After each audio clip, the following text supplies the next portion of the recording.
Kita lanjutkan dialog Jurnal Pagi. Pak Haryono, ini kemarin dari dialog dengan Pak Taufikur Rahman Ruki, keluh kesah masyarakat sudah disampaikan terkait mungkin peninjauan kembali dan isu-isu penting lainnya. Tadi supervisi dan koordinasi ini yang menjadi isu.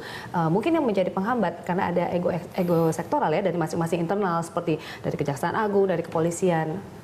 Ya itu tadi, jadi masalah koordinasi supervisi ini kan ada dua fungsi dari 5 fungsi KPK itu adalah 2 itu. Sayangnya 2 ini hanya sampai begitu saja.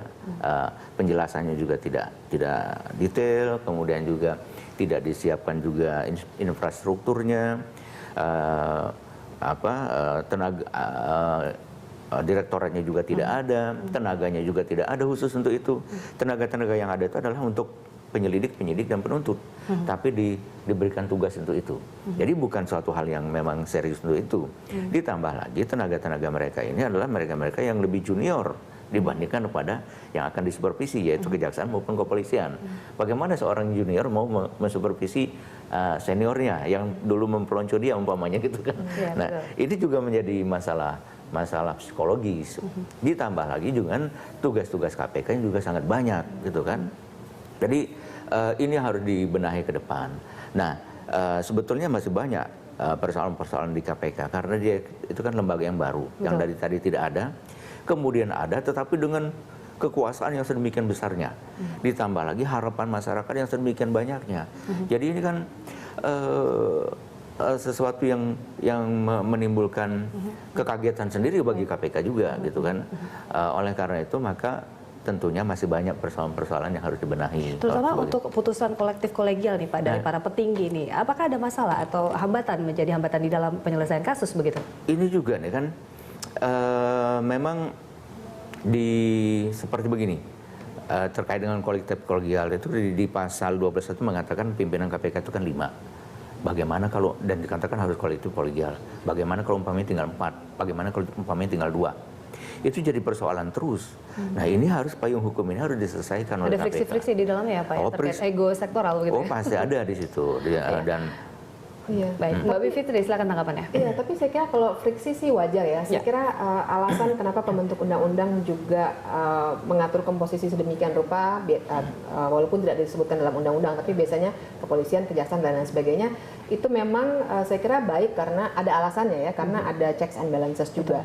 Tapi masalahnya juga memang kolektif kolegial ini seringkali diperdebatkan terus-menerus, padahal sebenarnya tujuannya adalah supaya 5 pimpinan KPK itu mengambil keputusan secara konsensus bersama ya, secara hati-hati begitu. Karena ada itu lagi checks and balances, friksi pasti ada, tapi tujuannya supaya menetapkan tersangka, tidak main-main menetapkan tersangka, tapi sudah 5-5-nya sudah oke, baru diselesaikan. Tapi saya kira saya mau kasih catatan sedikit yang membuat pegawai KPK saya kira juga kemarin protes adalah saya kira karena terlalu dini juga sebenarnya bagi pimpinan KPK untuk menyerahkan kasus langsung tanpa mengajukan peninjauan kembali. Saya mau balik lagi ke situ sedikit karena saya kira pegawai juga tidak puas karena dari segi hukum sebenarnya masih bisa diperdebatkan apakah bisa PK atau tidak. Tapi ketimbang memperdebatkan lebih lanjut, kalau dalam pandangan kami masih bisa karena ada presidennya. Mukhtar Papahan, Polikarpus itu oleh penegak hukum ya.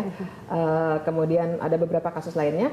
Tapi ini belum dielaborasi lebih lanjut, langsung dikasihkan kepada kejaksaan. Saya kira ini yang membuat pegawai KPK merasa tidak puas, kok ini tidak ada perjuangan lebih lanjut. Sementara mereka juga banyak tahu, saya kira sudah banyak sekali diskusi di kalangan pegawai KPK sendiri, upaya hukum apa yang sebenarnya masih bisa dilakukan, tapi tidak dilakukan. Nah, jadi saya kira kalau kembali ke pertanyaan Mbak tadi soal kolektif kolegial, kita harus ingat 3 PLT ini bukan pimpinan definitif ya. Jadi bukan melalui panitia seleksi, beda dengan Pak Haryono, sama sekali beda saya kira. Tapi mengambil keputusannya terlalu cepat dan saya kira ada masalah kurang memperhatikan upaya-upaya yang selama ini dilakukan. Bisa dikatakan KPK terburu-buru mengeskalasikan kasus, mungkin melimpahkan kasus ke Kejaksaan Agung. Dan ini yang menjadi latar belakang yang tadi Mbak katakan ada green skenario besar begitu ya. Seperti apa sih? Ya seharusnya, saya kira seharusnya 3 PLT plus 2 tentu saja jadi 5-5-nya harusnya berfokus pada kriminalisasi ini dulu. ketimbang langsung memberikan kasus BG kepada kejaksaan. Ini dulu yang harus diselesaikan. Seharusnya mereka bukan sebagai, kalau kemarin kan digunakan simbolnya kuda Troya begitu ya, bukan harus buktikan kepada masyarakat mereka bukan dikirim untuk melemahkan KPK, tapi justru untuk membereskan segala kisru ini. Jadi seharusnya mereka berfokus ke sini, dan sekali lagi upaya hukum sebenarnya ini masih debatable, masih bisa banyak yang dilakukan, tapi ini langsung menyerah. Dan setelah ada koordinasi di antara 3 penegak hukum tadi.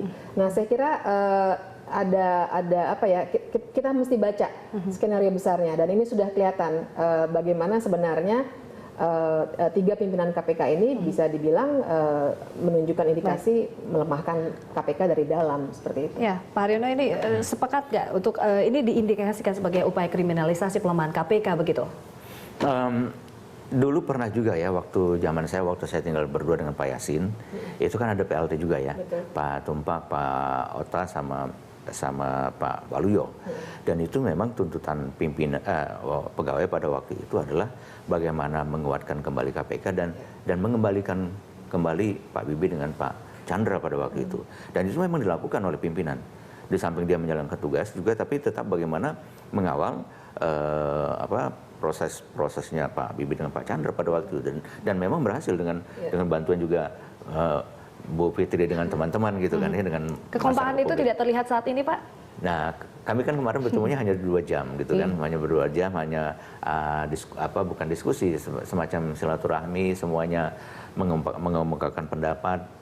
Jadi dari pimpinan tidak ada, cuman Pak Ruki saja mengatakan welcome, mari kita bersilaturahmi bersama, hanya begitu.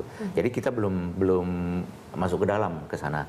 Tapi yang di antara yang ada di dalam sana itu kemarin tidak menunjukkan atau mungkin tidak ada yang berbicara gitu ya, hanya kita yang dari luar yang banyak berbicara. Oleh karena itulah maka ada baiknya Pak Ruki CS belajar dengan Pak Tumpak CS yang kemarin bagaimana menjadi PLT yang baik gitu kan ya. Baik. Nah, kalau kita lihat Mbak Bivitri, ini bagaimana ke depannya? Nanti PK atau seperti apa nanti wajah dari kasus eskalasi kasus ke Kejaksaan Agung, kasus pasca keputusan dari Komjen Pol Budi Gunawan ini, pra-peradilan ya? Ya, saya kira kalau sudah resmi diserahkan kepada Kejaksaan Agung, saya kira artinya PK tidak akan dilaksanakan ya terhadap pra-peradilan. Kan artinya itu KPK sudah bilang bahwa oke, kita sudah terima, tidak ada upaya hukum lagi, karena itu kasus ini tidak bisa kami lanjutkan di KPK-nya, tapi karena kasusnya ada, kami serahkan kepada Kejaksaan. Dan Kejaksaan sudah menyatakan bahwa mereka akan memberikan kepada kepolisian lagi ya? Ya, karena itu jadi kalau pertanyaannya adalah selanjutnya seperti apa, saya kira sangat disayangkan, ya kelihatannya berhenti di tengah jalan ya, karena indikasinya kuat sekali, karena dulu kan sudah disidik juga. Baik. Apakah kita lihat saja apakah bukti-bukti yang sudah dikumpulkan oleh KPK bisa diterima dengan baik atau malah diutak-atik lagi sehingga akhirnya kasusnya tidak lagi kuat. Menjadi pertanyaan besar bagaimana nasib KPK di masa depannya, kita bahas setelah jeda sesaat lagi.